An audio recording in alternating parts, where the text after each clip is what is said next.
大家好，我是袁某人。距离先锋赛那场耻辱性的失败已经过了一段时间。说心里话呢，我虽然对先锋赛的结果比较遗憾，但真正让我感到惊讶的还是先锋赛的热度居然因为滔博的惨败反而变高了。无论是歌坛还是讨论度，那都有明显的提升。正常来说，输了比赛录播放量其实不会太高，比如 IG 嘛，播放量高的都是赢了的比赛，输了的话录播放量基本都会砍半。道理也很简单，粉丝不愿意看，路人知道结果也没啥兴趣。而滔博的失败反而让赛事的话题度疯狂的激增了，这说明了什么？说明对于现在大部分的路人观众来讲，比起赢，大伙更愿意看乐子。大家对 LPL 现在的招牌已经不认了，当一致对外变成纯粹的口号，那我认为现在的 LPL 即便再拿了一次 S 赛冠军，即便是全华班夺了冠，它也无法改变 LPL 联赛下滑的困境。当然，我不是说 LPL 和英雄联盟没有未来，准备投瓦了，而是我认为问题的根源其实不在于赛区的成绩，可恰恰我们现在又太在意成绩了。那本该在热度高的时候去思考和解决这些行业难题的从业者们，却把大量的时间精力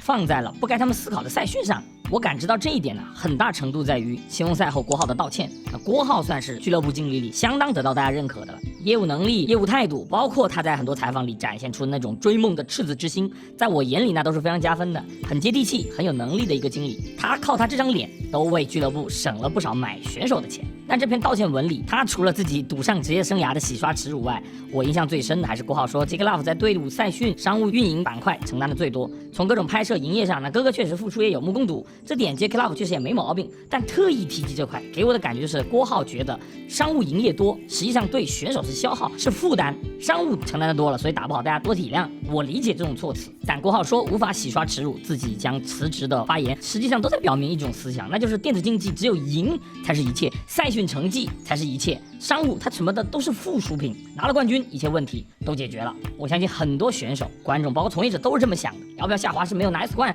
只要能拿了 S 冠，流量就会好起来。可这是真的吗？那首冠的 IG 夺完冠以后也就风光了2年， S10 开始就下滑，然后摆烂到今年开始重组。FunPlus 夺冠完后也类似嘛， S11 重金买 Nuguri， 结果饮恨冰岛，此后开始摆烂至今。EDG 夺完冠后第2年原班人马惜败8强之后重新转网，3个拿到 S 冠的俱乐部因为拿了 S 冠变得暴富、流量吃满、收益拉闷了吗？没有啊。从长线来看，如果不是 IG 今年卖给了新的股东完成重组，3个 S 冠队伍会像去年那样大概率齐聚涅槃，那再配一个已经是半死不活的 RNG， 那这些都是曾经 LPL 的豪门战队啊。如果按俱乐部品牌价值来讲，这几个品牌都是 LPL 过去辉煌沉淀的产物。S 冠就像一个梦想成真的队伍已经2眼一翻，而没追梦成功的还在骗自己说再冲1年。赢并不是一切，光赢它不够。所以今天我想各位观众跟我一起，我们先不要站在观众视角，而是我们站在整个商业逻辑来看看 LPL 乃至整个 LOL 项目它的困境在哪儿。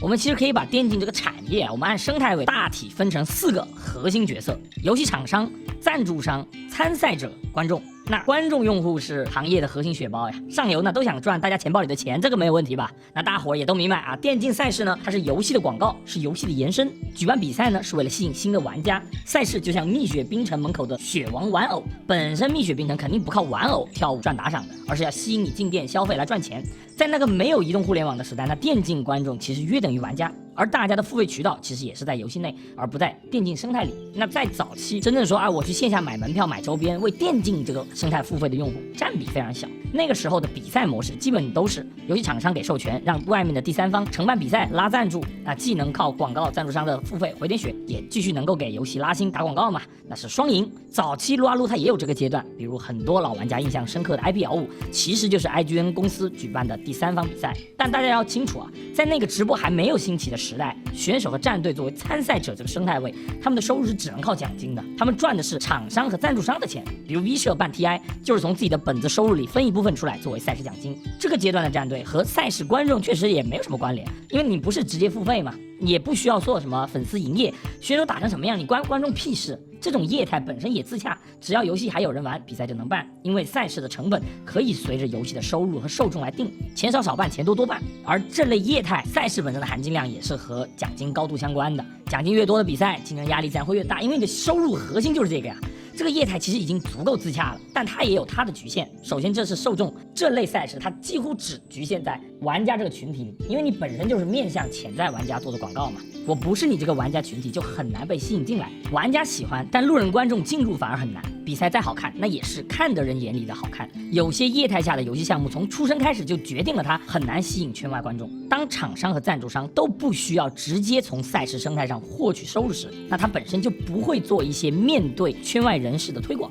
在参赛者这个生态位上，那就其实不需要俱乐部了，它只需要战队，5个玩家组一起打比赛够了呀。大家都是赏金猎人嘛，什么微博运营、商务对接、美工，甚至领队这些都不是必要的岗位。像浩哥这种更往上的管理层，那更不是刚需了。在国内本就是电竞为洪水猛兽，那当时赞助商能提供的赛事奖金也肯定比较有限。给大家看一下，在12年 WE 的赛事奖金表，可以看到虽然一直有比赛打，但奖金水平参差不齐，但又不打不行。上游的俱乐部尚且如此，那下游的队伍自然很难有什么生活保障。第三方的水准是参差不齐的，甚至还会有拖欠奖金啊，用举办比赛来洗钱的情况。那时候呢，也没有什么大资本入局，只有一些富二代在玩。当然，为了解决这些行业问题，当时的从业者们也有过一些尝试。当时王思聪带巨款进入行业，就是说要整合整个圈子，于是在 DOTA 2这个项目上成立了一个被玩家狂骂、臭名昭著的组织，叫做中国电子竞技俱乐部联盟。这名字很多朋友可能没有听说过，但说 ACE 联盟大家应该都有印象。其实他们的出发点从生态上很好理解，俱乐部和选手联合起来制定行业标准，因为观众只在乎比赛由谁打，其实谁办的比赛没那么重要。顶级选手呢，在 ACE 联盟手里，大家抱团出去议价，那采取一个分级制度，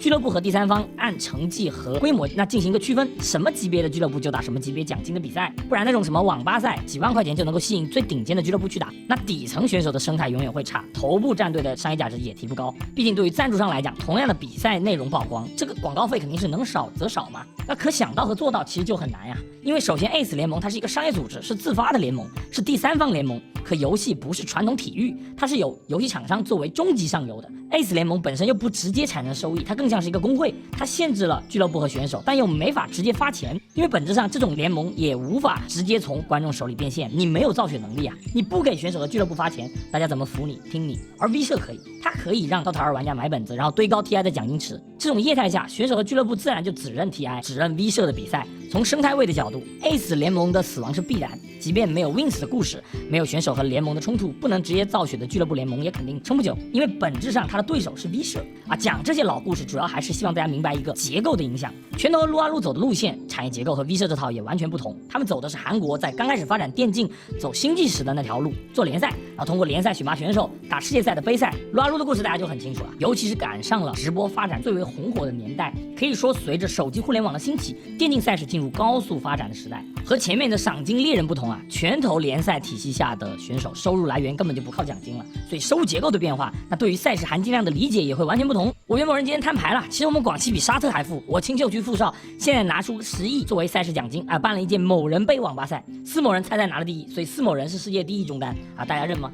那我肯定觉得我是傻逼吧？那拳头自营的赛事体系，赞助商想要流量，就只能在拳头的赛事体系里付费，观众也只认可这个体系的比赛，俱乐部、选手、赛事主办方、厂商这几个群体呢就绑在了一起，而且拳头能够从游戏收入里拿出来补贴生态里的俱乐部，这样下线就稳住了。拳头想做的其实和 ACE 想做的差不多，只是下场的生态位是厂商，这样流量集中，赛事的议价权也更高了。现在卖转播权给直播平台，那就是电竞赛事的主力收入，甚至没有之一。但是注意我的但是，生态建立起来了，收入也多元了，可量级却没有上来。2024年的电竞产业报告显示，中国电竞产业的实际销售收入有270多亿，而其中俱乐部收入仅占6%，不到20个亿，这是整个中国电竞俱乐部的总收入啊，而不是说 LPL， 那你细分到俱乐部就更少了。当然我知道会有一些声音说啊，都怪 LPL 队伍太垃圾了，你没有冠军赚不到钱是应该的。那我再给一个数据，刚拿完 S13 冠军的 T1， 在 S14 的全年营收有多少呢？据他们审计报告显示，24年销售收入达到了2.45亿人民币，比23年增加了49%。那可俱乐部的成本也在上升啊，营业亏损只是从23年的亏6000万变成24年的亏4300万，这可是 T1， 而且是夺冠后的 T1， 它在财政数据上都没办法实现报表盈利，可见俱乐部的营收确实是个难题。从 LPL 3个冠军俱乐部的现状到冠军拿到手软的 T1， 收入问题那都是没法解决的。所以我认为冠军不是说它没意义，但拿到冠军也不会解决行业存在的变现难问题。当然，很多俱乐部都是靠赞助商直接买席位来打广告，可一旦经济环境不好，广告的投放往往是第一个缩减的。所以抱着拿到冠军就解决一切的价值观，观众可以，但从业者不行啊，因为你的生存环境完全不由自己决定，这也就造成了很多俱乐部它只能短视，无法去做长期主义。当然，俱乐部赚不到钱的赛事赚钱了吗？也爆亏。24年整个电竞赛事的收入占电竞产业收入的8%，刚过20亿，比俱乐部好一些吧，但比起投入来讲，同样是巨亏。那办比赛投入成本在哪儿？有空我们再单独开一篇讲啊。那再次强调，这也是全行业的总和，不是单指 LPL。腾讯在创立之初明确的第一个3年计划就是联盟总收入达到10亿，虽然提前1年完成了这个目标，但10亿的收入按 LPL 的流量规模来讲，在疫情前的那个时代，那真不是多大的产值。在外部环境欣欣向荣、流量跑马圈地的时代，电竞圈可以跟资本说，等我们把蛋糕做大再考虑盈利。从业者也可以说，等拿了冠军流量爆棚了，我们再想着变现。可随着 S8 夺冠后的元年崛起，后续 LPL 的规模已经够大了吧？ S 赛更是一个无敌的流量口啊，那吸了无数的圈外观众。那没打过 LL， 但再看或者看过英雄联盟比赛的观众，你可以扣波1嘛。这个比重在观赛人群里真不小，很多退坑或者说只玩云顶大乱斗的这种已经不算峡谷的玩家，但也一样会看撸啊撸的比赛呀。从扩圈的角度，这种联赛的业态肯定更好，稳定的比赛、稳定的宣发节奏，就能造就许多的赛事明星，而这些门面明星又能吸引圈外人来看比赛，达成一个正向的循环。可英雄联盟呢，它是一个 PC 时代的产物，它也有属于自己的时代局限性。实际上 LPL 是由很多势力共同构成的，虽然对于外部来讲它已经是个联盟了，可看似一个整体，但内部彼此的约束很难。俱乐部、联盟主办方、拳头游戏，加上随着资本注入身价暴涨、获得极强议价权的明星选手，牌桌上是多方在角力的，大家都想赚钱。而因为盘子做大被推起来的明星选手，由于手握观众的注意力，那他也得到了一个上牌桌议价的机会。比如乌兹回归的时候，LPL 热度就是高，大家就想看乌兹比赛，就是想看他打，无论输赢再打就是有热度，观众认的是选手，毕竟陪伴大伙的就是一个个 ID 嘛。而俱乐部和联盟虽然在一个大的整体下，但没有绝对的权利去约束彼此，那肯定也会有内耗。因为跟 ACE 联盟一样，现在的主办方它也是一个商业组织。像假赛的情况，为什么俱乐部和联盟它总会后知后觉，甚至你感觉他们没有作为？因为他们都是商业公司。总有观众说官方，但联盟它不是真的官，它不具备执法权的。LPL 发展到现在其实也没有多少年，有规则漏洞才是正常，要不然也不可能出现王思聪能上场的情况。所以这些年联盟亏钱，俱乐部亏钱，只有明星选手、主播这些站在台前能够直接接触到观众的群体是实实在在赚到钱了。选手的薪资收入堪比明星，也吃走了最多的赛事价值。当然赚钱无可厚非嘛，大家也无需和资本共情。但这些年投入的钱，资本投入没有变成资本的增值，没有变成赞助商的实际转换，那现在很多因为经济下行自然就不玩了。项目在扩张期，从上到下每个生态位的米纳桑我都愿意赌一个更大的未来，烧钱它无所谓。但进入到衰退期，大家肯定更愿意看眼前的1亩3分地，少吃看不见的饼，降本增效。那前面讲了嘛， LPL 的每个生态位它都有分量，厂商、赛事主办方和俱乐部、选手4方角力，那大家都有自己的诉求。厂商和主办方也有博弈，主办方和俱乐部也不是直接从属，俱乐部对于明星选手也不一定说能管住，只能说 LPL 它吃了时代的红利，但也有时代的困境，没有真正意义上的一把手。那在项目遇到转型期时，就显得很臃肿。这里我们可以给大家介绍一下 KPL， 我找了一些从业者、教练了解了一下整个赛事生态，我只能说大为震撼。跟 LPL 是类似的赛制，但因为生态结构不同，导致发展的方向和业态天差地别了。作为一个后发项目，他们虽然和 LPL 它也是竞争关系，但他们能够到现在发展的如此好，那确实是有结构优势的。LPL 每个生态位的诉求它不同，网上呢你还有赛区之分，可 KPL 是游戏厂商加赛事主办方完全一体，不是说拳头和腾讯这种看似一家但有区分的关系，而是真正的就我就是一个人儿。所以 KPL 官方能非常强势，LPL 和俱乐部还有明星选手之间地位更多的是大家商量着来，而 KPL 则就完全拿捏俱乐部，同时还做选手的爹了。KPL 本身它是国内联赛，虽然有超级多的手游玩家作为基础，但实际上转换能力并没有撸啊撸那么容易。因为我电脑打游戏，休息了看手机看直播，它是游戏的补充，而 KPL 作为手游联赛，对于手机用户来讲同样的时间我为什么不打一把游戏，而是选择看比赛呢？所以 KPL 它的起步没有大家想的那么简单，不是说有游戏用户就一定会有电竞观众的。KPL 团队也付出了很多。LOL 这边其实赛事运营的目标是不断的扩圈，而 KPL 则是走转换，吸引住核心的粉丝，并且提高粉丝的粘性，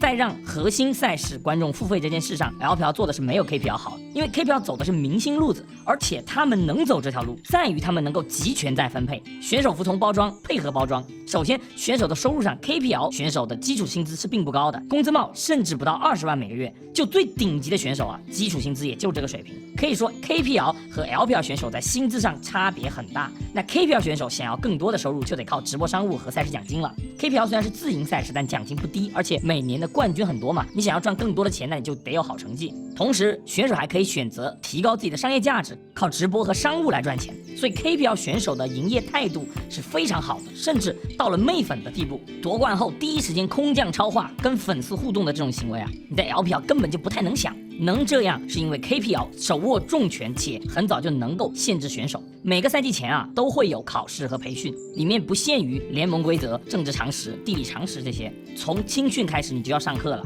在 KPL 你考试不过，你是连大名单都上不了的，什么骂脏话就更不用说了。王者其实很卷， KPL 底层选手的收入甚至不如陪玩，但你站在粉丝观众的角度，你支持的队伍把你放在心上，各种互动远比 LPL 多，那体验肯定好呀。KPL 的选手不会有 LPL 很多选手那种觉得跟粉丝互动是影响自己训练的大爷心态，他们是很清楚的。KPL 也好 LPL 也罢，联赛的业态就注定了，比赛和联盟它就是一个文娱产品，短期的什么冠军输赢那都是贩卖情绪价值。不是说冠军不重要，而是冠军是服务于观众的冠军。LPL 的氛围其实偏传统体育，胜者为王，败者其实很痛苦，而 KPL 的氛围更像娱乐圈。赢固然重要，但输也没那么可怕，你再来的机会很大。像娱乐圈并不是贬义，而是电竞行业发展的另一种尝试。从结果来看，它也成功了。KPL 能够规范选手，也能拿捏俱乐部，但还是那句话，一切向前看。它是一种类似于大锅饭的业态，从上到下都很稳定。和其他项目一样，那 KPL 俱乐部它也很难完全靠自己实现自负盈亏。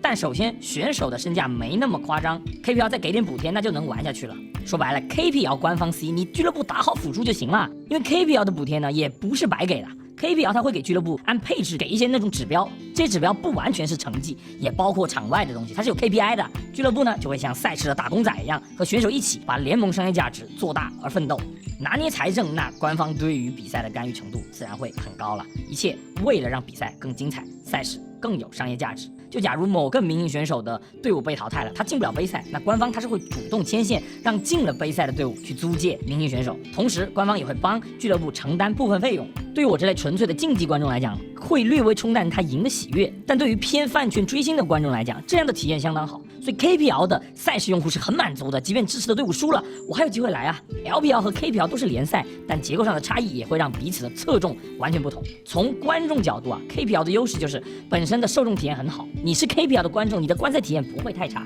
但 KPL 的劣势是它破圈和入坑的难度大，所以 KPL 它会往娱乐圈输送选手，力求找到匹配的观众群体。而 LPL 则相反 ，LL 和 LPL 破圈其实比较容易，但会疯狂的虹吸云玩家。有 KPL 的观众是同时也看 LPL、看 LCK、看 S 赛的，但也因此入坑后的观赛体验就比较差了。但从结构来讲，这也没办法，因为不同口味的观众都能从 LL 赛事里获得自己的需求，但知识的诅咒让大家在同一个客观事实下看法完全不同，就有点像把虎扑男和饭圈女挤在一个地方一样。那这氛围能正常吗？这个问题它也不是项目的问题，人多就会这样。我毫不怀疑 S 赛的未来依旧能够疯狂虹吸圈外的观众，但 LPL 自己的困境是无法靠 S 赛成绩来解决的。LPL 的困境表面是没有属于自己的故事，而没有故事的根源底层逻辑又是俱乐部缺乏造血能力，导致他们没有心思去打造和维系这些故事。没有故事就没有噱头，联盟刚给选手曝光马上就爆雷，那联盟也头疼啊。过去的猪狗大战、电竞春晚、忍街大战，这些都是 LPL 内部的东西。猪狗那个时候连 S 赛冠军都没有，那也不影响大家爱看啊。很多人把 LCK 当做 LPL 的敌人，从赛事竞技角度当然如此，但从整个生态来讲完全不是。道理很简单呀， T1 如果去年决赛输给了 BLG， 那大家觉得原本粉 T1 的粉丝那会因为决赛输了然后转粉 LPL 吗？肯定不会的，大家的受众就不一样。世界赛它只是一个吸引圈外的舞台，它本身很难转化别人的粉丝。而现在整个电竞生态就是该粉该喜欢的观众那早就有自己立场了，很多串子你看着没立场，实际上要么就是自己支持的选手没了，要么就是喜欢的队伍散了。 LPL 需要的是新的故事，而这个故事的书写并不一定需要战胜 LCK 来实现。比如21年的 RNG， 那年的小虎其实是很吸粉的一年，因为为了队伍中路转上嘛，然后 RNG 也是从低谷爬起来，最终战胜了有 Nuguri 的 FunPlus， 拿到春季赛冠军。整个故事你不需要后面 MSI 赢 DK 它也能很动人，所以那年 MSI 哪怕不是黄杂，很多路人也会支持 RNG。BLG 的粉丝其实很少是因为去年拿了国内联赛的双冠才粉的，而是在22年那一年一个冠军都没有，但打得很激情的时期被他们吸引入坑，所以冠军也不是吸粉的关键。LPL 这些年积攒了很多隐藏观众，他们不是说真的完全不看了，而是现在没有吸引他们看的理由。我支持的选手都退役了，我爱看的队伍都摆烂了，大伙年纪大了，再像年轻的时候那样爱上一个新队伍也不可能了，那就非必要懒得看，这很正常。不看的观众其实只需要有一个让他们看的理由和噱头，那他们就会回来看。不然老头杯为什么流量那么好？不就是因为有观众想看吗？故事性会呈现看点，它才会促进大家的关注。就比如 Smash 现在和 Guma UC 的这个首发之争，咱先不管对错，未来假如其中一个选手出走了，那出走的选手碰 T1 的比赛，那是不是就很有看点？对于 LCK 来讲，无论谁输谁赢，他们内部都赚麻了。而 LPL 现在就缺乏这种故事，因为明星选手减少和有品牌效应的队伍很多在摆烂，那造成这个问题的根源，本质还是俱乐部从观众手里爆米的能力太差了，只能依靠选手的流量来爆米。那流量选手一退或者一输比赛，那大家就一起完蛋了。这个问题其他项目也存在 ，LCK 也怕未来 Faker 退役。所以不找到合适的办法，电竞行业它永远无法踏向下一个阶段，电竞就永远是一个依托于游戏的广告位，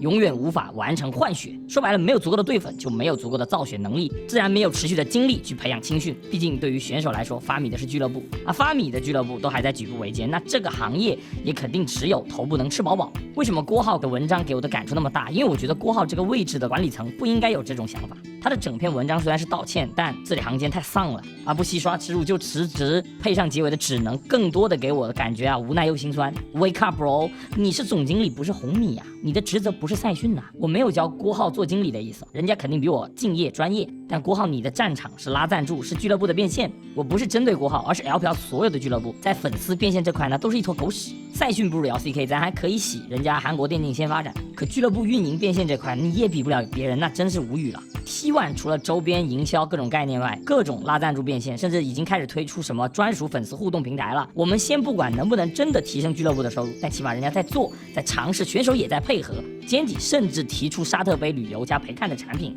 而很多国内俱乐部一开始就放弃了这种尝试，真正走长期主义带大伙赚钱的心思很少，但借着电竞的名头骗补贴骗地的想法反而很多且很大。稍微好一点的也就EDG了，但也还不够。我说实话，赛事的观众可能在游戏里花钱，但很少能够直接给电竞付费，因为渠道太少了，也没有对应的产品，你不可能跑去官方直播间刷礼物吧？当然国情自有区别，但坐拥那么多赛事观众，却连爆米都不会爆，这确实有点说不过去了。LPL 的俱乐部除了卖队服这种常规操作外，有什么变现的尝试呢？不是叫俱乐部去骗观众钱啊，而是我喜欢你，我愿意为你付费，但你得给我一个值得我付出的产品，不管是什么。我感觉很多俱乐部他瞧不上这些小钱，这些钱是积少成多的钱，但从业者总想赢波大的，然后一波流变现。而赛训都舍不得花钱的俱乐部，那其他的什么商务周边就更舍不得了。当然，该做什么产品，该要怎么变现，这确实不是我一个博主能够提供建议的。但我很恼火，国内这些俱乐部除了跟风建主场外，你看不到他有什么尝试。像 RNG 都快死了才想起来，我可以办个黑金卡赚一波。你真心换真心当然也可以啊，但最后又是割韭菜，那就很恶心了。整个行业不可能永远靠赢、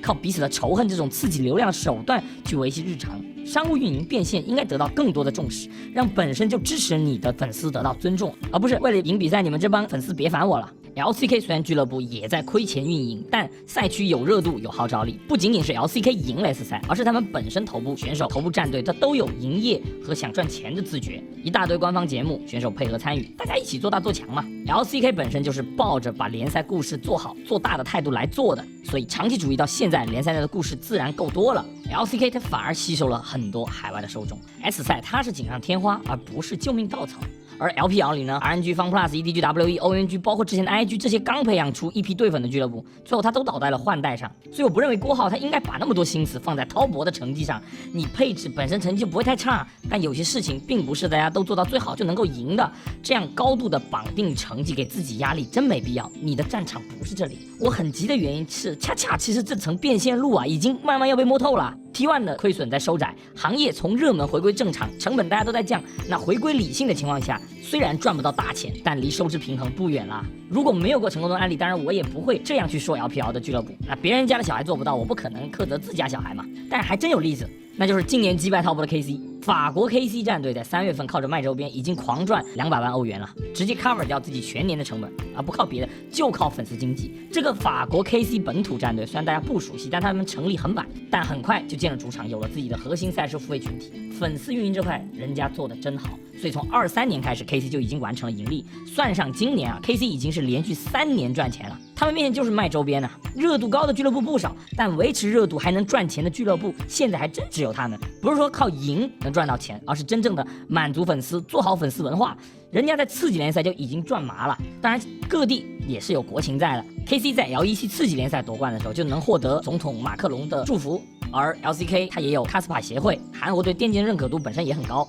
那相比电竞在我们国内还是比较野蛮生长的，但我们坐拥最大的观赛群体，上亿的电竞受众，难道不能走一条属于我们中国俱乐部的特色变现道路吗？ S 赛其实是给大家展示自己的舞台，但联赛才是一切的根呐。所以种一棵树最好的是10年前，其次是现在。你联赛想好，俱乐部就得先思考好怎么沉淀，服务好能付费的赛事观众。主办方你就得多塑造、调节更多能够吸引观众的故事，而不是每年我打完 S 赛我就去看第2年 S 赛怎么办了。具体怎么做，当然还是得看从业者们的智慧。但我相信，只要愿意去想，愿意抛弃短期利益，慢慢来，那他就还有希望。撸啊撸呢，或许比不上过去的自己了，但只要像我这里的撸啊撸大王还活着，从业者们没放弃，那他就一定还有属于自己的受众。我是真心希望有一天，我们的观众可以真正的享受到优质的赛事产品，不用把情绪寄托在仇视和赢上，而是纯粹的为你喜爱的选手队伍能拿到好的结果，发自内心的感到幸福。我以前从来都不会买什么周边，但去年黑猴玩的我很爽，所以我很自然就买了不少黑猴店铺的东西。我觉得大家不是没有付费意愿，